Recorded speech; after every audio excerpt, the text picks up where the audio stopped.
The Vancouver Canucks make roster moves after Game 5, and Quinn Hughes is nominated for the Norris, and he also makes Vancouver Canucks history. We'll get into this later on this episode. Before I start, I just want to say to thousands of you watching that aren't subscribed, if you're enjoying this content and you never want to miss another episode, make sure to go down and hit that subscribe button. We'll be all season long giving you updates from around the Canucks. But with that, we'll hop straight into the first topic today, which is Podkolzin assigned to Abbotsford. Now, we did kind of talk about yesterday maybe putting Pozkolzin back into the lineup, but as we've seen from the Vancouver Canucks PR on Twitter or X, whatever you call it nowadays, General Manager Patrik Allvin announced today that Podkolzin has been assigned to Abbotsford. We also see Jeff Pettersson, one of the head reporters for the Canucks, sounds like the Canucks will send Podkolzin to Abbotsford to get some AHL playoff action. Organization doesn't want him sitting around and not playing. The big thing with Podkolzin is you look at him in 19 games this year. After spending a tiny bit of the season at Abbotsford, he came up only putting up 2 assists. He was playing on the fourth line, though, with about 10 minutes and 49 seconds time on ice. But the biggest thing with Podkolzin was the 70 hits in 19 games. This is a young kid trying to find his footing in the NHL, and just getting him to some playoff games, in my opinion, would have been the right call. Yes, you're getting some inexperience in a guy like this, but when you look at the Canucks roster as a whole, they're having problems scoring, getting shots on net, trying to get things working. I think getting Podkolzin in just for the physicality, the experience, especially while being up 3-2 in the series, would have been the right call. But what's your thoughts on this, Griffin? Just sending them down instead of getting them into some playoff games? Definitely agree with you there, Mark. Those 70 hits, those are huge, especially in the playoffs where we don't really have too many big bodies on the team aside from Joshua and Zadorov. Zadorov has been great and Joshua has been super physical, but having that third person on on the team to be physical and a good presence on the ice against this tough Nashville team and potentially other teams would be massive for Vancouver, especially if you can just drive to the net and just get the puck there. Yeah, that's the big thing. You look at the playoffs, we see Nashville doing it to Vancouver. It's a lot of wear and tear. You kind of just look at wearing your opponent down before you get to game 7. You want it to be the easy as it can. Obviously, you want to finish in 4 games instead of 7. But wearing down the opponents is the biggest thing. And I think Podkolzin would have been great at doing this. But it seems like he will get time in Abbotsford. Maybe he gets a call up later into the series, maybe into round 2 when they do make it. But the biggest thing is he will get some action. He won't get cold footed sitting in the press box.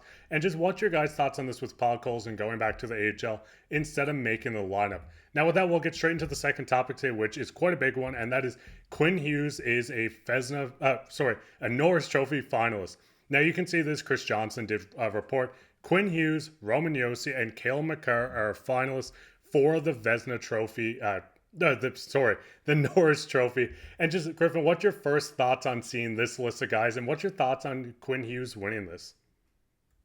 I think it's awesome to see Quinn on that list. I think it was to be expected after the season that he had, leading defenseman in points.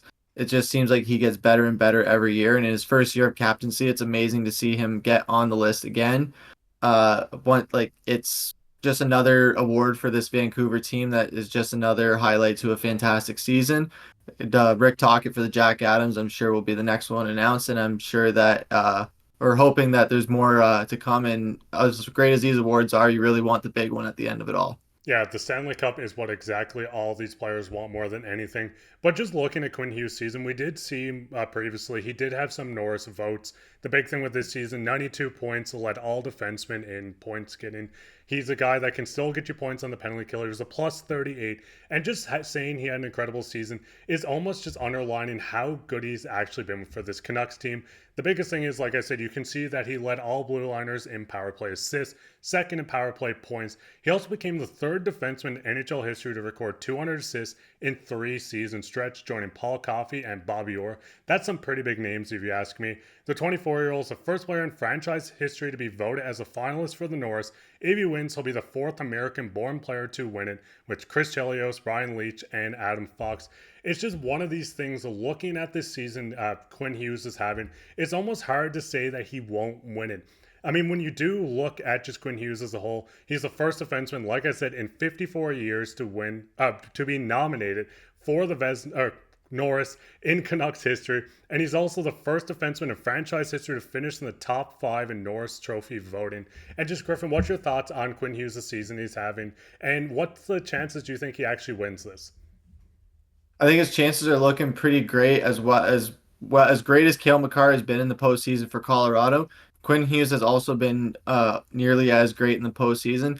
But the difference is with Cale Makar, like he is not the thing that makes the Avalanche go. Quinn Hughes is that X factor for Vancouver. He is what this team is. He's the heart and soul of it. He's who they rally behind, and he really represents everything that this team is. And that's not the biggest team on the ice, but they're definitely the chippiest. They play with the biggest chip on their shoulder, and they don't apologize for it either. Yeah, that's the big thing. Like when you do just look at Quinn Hughes as a whole, like I said, you're looking at the stats 17 goals, 75 assists, and these stats are crazy. And what makes it also a lot crazier is the fact that he's broken multiple records. Like we said, he's going to be one of the first Canucks player. Well, he will be the first Canucks player to be nominated for the Norris Trophy. He could be the fourth American born player to win the award. We also see that he's the first defenseman in franchise history to even be in the top five finalists. This is a long list of players that he has surpassed. We've seen him set records for the Canucks by setting the most points by defenseman this year, the year before, and I think it was the previous season before that. We're looking at his stats, and he's just been outstanding for this Canucks team. He is the captain, and obviously he is the most important on this team next to guys like JT Miller, Elias Pettersson. There is a long list, but this guy is the rock on defense for them. When you do look at it, and we kind of touched on it, he does lead all defensemen in scoring. We see he has 92 points. Cale Makar is just behind him with 90. You have Roman Josi, Bouchard, Victor Hedman. This is a huge list of defensemen that are quite good. Seeing Quinn Hughes on top, and I'm not saying this award is strictly just two players that get the most points. We've seen Erik Karlsson win it last year. It does sway the voters a lot. So obviously with him finishing the most points, it was more games played than a guy like Cale Makar, but he had the most points. He was on the top team in the Pacific Division. After the season the Canucks are having, it's almost hard to think that he doesn't win it. And if I'm a betting man, I'm 100% saying Quinn Hughes is going to win it. What's your thoughts, Griffin? I think it would definitely be a safe bet. I think, like you said, there is a chance that there is that third man in the race, like Roman Josi, who does come in and steal it. We've seen that he has been the difference maker for Nashville. We saw what they were like when he left the game on Sunday. He was a big factor. Then when he came back, you could definitely feel his presence back on the ice. So that's not to say that he's completely out of the race either. But I think in a year where Quinn Hughes has just continued to get better and better and keeps having career year after career year, so hard not to give it to him, especially considering what he's been able to do on like with this team and how this team is without him. And they struggle. That it's all about how they are able to just keep powering through with him at the helm, and that's something that a lot of these other players, that's what some of these all these other teams with Norris nominees don't have. Yeah, that's the big thing. Either way, he's on a list with these top talent. Like I said, Victor Hedman, Cale Makar. These are the top defensemen in the league. So having Quinn Hughes here, we know the Canucks have a gem. This is a franchise player, and either way, if he wins it, he loses it. Their sights are set on the Stanley Cup, and hopefully they can hoist that this year and put it right next to his Norris Trophy when he does win it. So what are you guys' thoughts on that? Do you think he's going to win it? Do you think Cale Makar might come in? And do you think the dark horse in Roman Josi might steal the award from all three of them or two of them? Let us know down in the comments. So speaking on comments, we'll get into everyone's favorite topic, which is comment of the day. And the comment today comes from Arthur Cruz, and he says, could use Kuzmenko right now. And in my opinion, I would 100% rather Elias Lindholm in this lineup. Obviously, Kuzmenko is a guy that could score you goals, put up points, but the impact and the underlining numbers of a guy like Elias Lindholm has been such a big part of this Canucks team. And Griffin, right now, would you rather Kuzmenko or a guy like Elias Lindholm in the Canucks lineup? I'd take Lindholm, no question. I think since he's gotten to Vancouver, he's definitely started to make an impact, and it's definitely been felt more so in this postseason. He's been playing great throughout the postseason. If there is a weak link on this team that hasn't showed up in the postseason, it definitely isn't him. He's done a great job. He got that game winner for us. He's gotten many assists as well.